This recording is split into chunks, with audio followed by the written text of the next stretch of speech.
All right, before I get to my actual question, like my son is actually switching schools and have a similar situation to the film. So when I saw this, I got floored. So thank you for helping making this. Is your son gifted? I mean, it's difficulty in adapting to the way that he was being taught. But I was wondering, how did you connect to this particular story?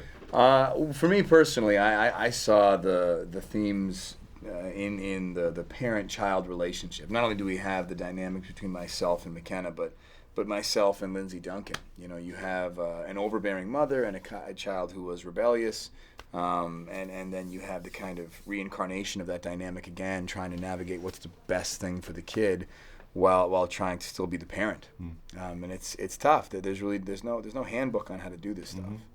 So McKenna, I wanted to ask you about the fact that in the beginning of the movie, Mary's behavior could be misconstrued. Was that a challenge? Because she's acting out because she's not getting what she needs. So I'm wondering, if you like that part of playing Mary? That she acts out? Yeah.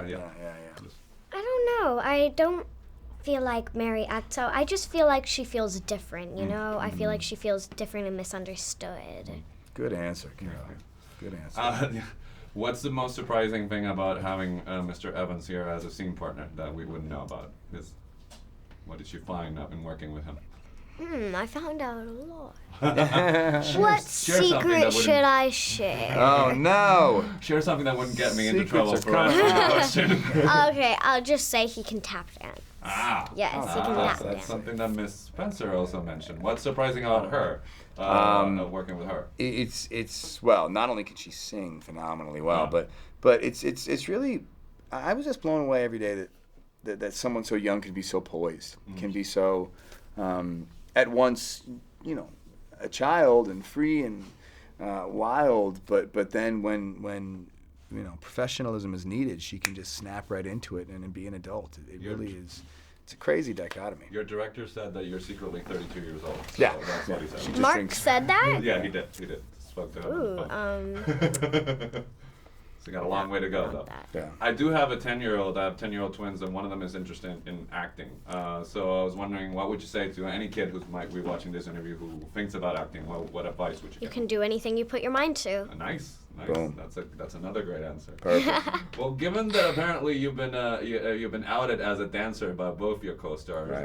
And I've seen Mark Webb trying to challenge Channing Tatum as a dance-off. I've been trying to get him to make a musical. Would you be open to that genre that you haven't really explored? Of course, yeah. I grew would up. love to I be grew in a up musical. doing musicals. I loved. You did? Oh, name a musical I was in it.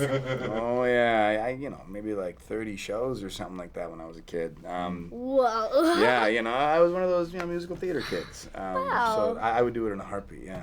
So what about directing one? Would you ever take on that challenge? That might be scary. I don't know that I have. Scary? I'd be scared. Sometimes when you want to direct, you feel like you have an instinct. You feel like you have an idea or a good, something unique, a flavor that you can bring to it.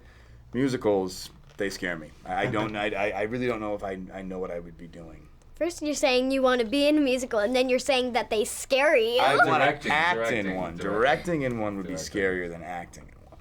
What was something cool about how Mark worked with you as a director? Because that's what he means. Like, directing is a whole different thing from being an actor on a set. Oh my goodness, he was so amazing. Oh gosh, picking one thing. Or two. Okay. Well, I'd never be alone whenever I was sad and I had to be sad for a scene. He'd cry with me, and second, he'd play music whenever I was doing the math scenes, and it was really cool because he played Presidents of the United States of America, which me, my dad, Chris, and Mark, we all love that band, so... Nice.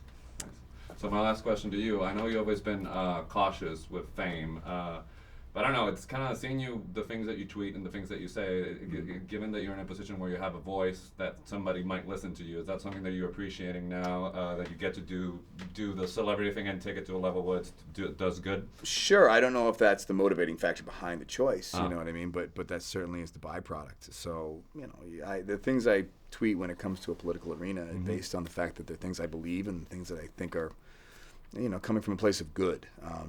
I just so happen to have a platform, and it's nice to have that. But I don't think that I'm I don't think I'm expected to do that, and I don't think I'm, you know, I don't think that I shouldn't either. You know, I'm. It's just organic. I'm a human. I'm a citizen first, actor second. Okay. Well, thank you so much for making this movie. And Thanks.